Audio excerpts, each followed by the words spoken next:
किसी गांव में एक चोर रहता था। एक बार उसे कई दिनों तक चोरी करने का अवसर ही नहीं मिला, जिससे उसके घर में खाने के लाले पड़ गए। अब मरता क्या ना करता। वो रात्रि के लगभग 12 बजे गांव के बाहर बनी एक साधु की कुटिया में घुस गया। वो जानता था कि साधु बड़े त्यागी हैं, अपने पास कुछ नहीं रखते, फिर भी सोचा खाने पीने को ही कुछ मिल जाएगा तो 1-2 दिन का गुजारा चल जाएगा। जब चोर कुटिया में प्रवेश कर रहे थे, संयोगवश उसी समय साधु बाबा ध्यान से उठकर लघु शंका के निमित्त बाहर निकले। अब चोर से उनका सामना हो गया। साधु उसे देखकर पहचान गए, क्योंकि पहले कई बार देखा था, पर साधु ये नहीं जानते थे कि वो चोर है।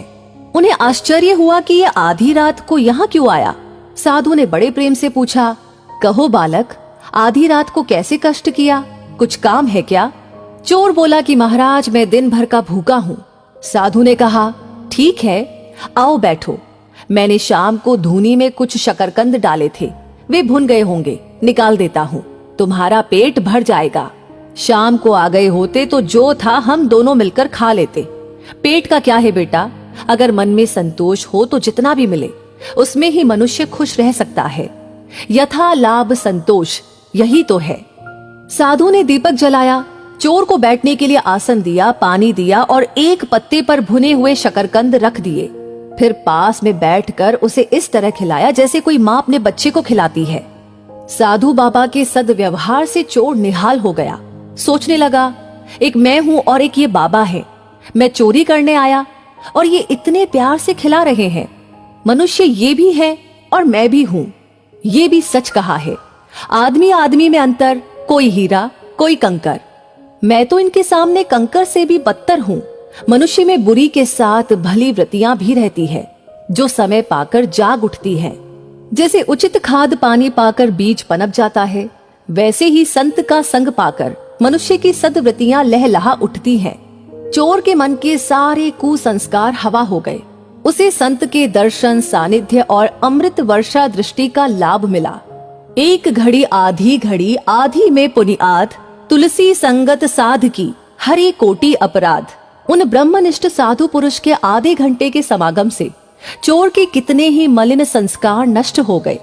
साधु के सामने अपना अपराध कबूल करने को उसका मन उतावला हो उठा। फिर उसे लगा कि साधु बाबा को पता चलेगा कि मैं चोरी की नियत से आया था तो उनकी नजर में मेरी क्या इज्जत रह जाएगी। क्या सोचेंगे बाबा कि कैसा पतित प्राणी है जो मुझ संत के यहाँ चोरी करने आया। लेकिन फिर सोचा, साधु मन में चाहे जो भी समझे, मैं तो इनके सामने अपना अपराध स्वीकार करके प्रायश्चित करूंगा। इतने दयालु महापुरुष हैं, ये मेरा अपराध अवश्य क्षमा कर देंगे। संत के सामने प्रायश्चित करने से सारे पाप जलकर राख हो जाते हैं। उसका भोजन पूरा होने के बाद साधु ने कहा, बेटा, अब इतनी रात में तुम कहाँ जाओगे? मेरे पास एक चटाई है, इसे ले लो और आराम से यहाँ पर सो जाओ, सुबह चले जाना।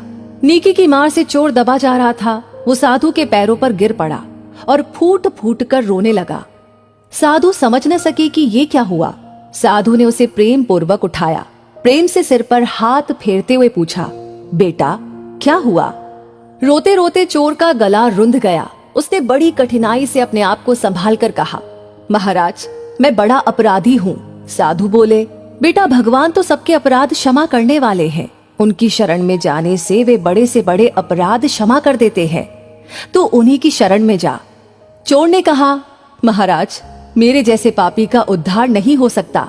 साधु ने कहा, अरे पगले, भगवान ने कहा है कि यदि कोई अतिशय दुराचारी भी अनन्य भाव से मेरा भक्त होकर मुझको भजता है तो वो साधु ही मानने योग्य है। नहीं महाराज, मैंने बड़ी चोरियां की है। आज भी मैं भूख से व्याकुल होकर आपके यहाँ चोरी करने आया था, लेकिन आपके सद्व्यवहार ने तो मेरा जीवन ही पलट दिया। आज मैं आपके सामने कसम खाता हूँ कि आगे कभी भी चोरी नहीं करूंगा, किसी भी जीव को नहीं सताऊंगा। आप मुझे अपनी शरण में लेकर अपना शिष्य बना लीजिए। साधु के प्यार के जादू ने चोर को साधु बना दिया। उसने अपना पूरा जीवन उन साधु के चरणों में सदा के लिए समर्पित करके अमूल्य मानव जीवन को अमूल्य से अमूल्य परमात्मा को पाने के रास्ते लगा दिया। महापुरुषों की सीख है कि आप सबसे आत्मवत व्यवहार करें, क्योंकि सुखी जीवन के लिए विशुद्ध निस्वार्थ प्रेम ही असली खुराक है। संसार इसी की भूख से मर रहा है। अतः प्रेम का वितरण करो।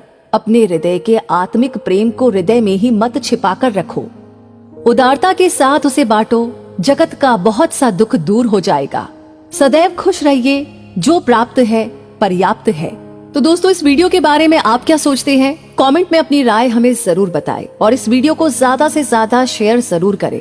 आपका हर एक लाइक, हर एक शेयर हमें मोटिवेट करता है ऐसे वीडियोस पर काम करने के लिए, ऐसी कहानियां आप तक हर दिन पहुंचाने के लिए। साथ ही हमारी हर वीडियो को सबसे पहले पाने के लिए हमारे पेज को फॉलो करना ना भूलें। धन्यवाद।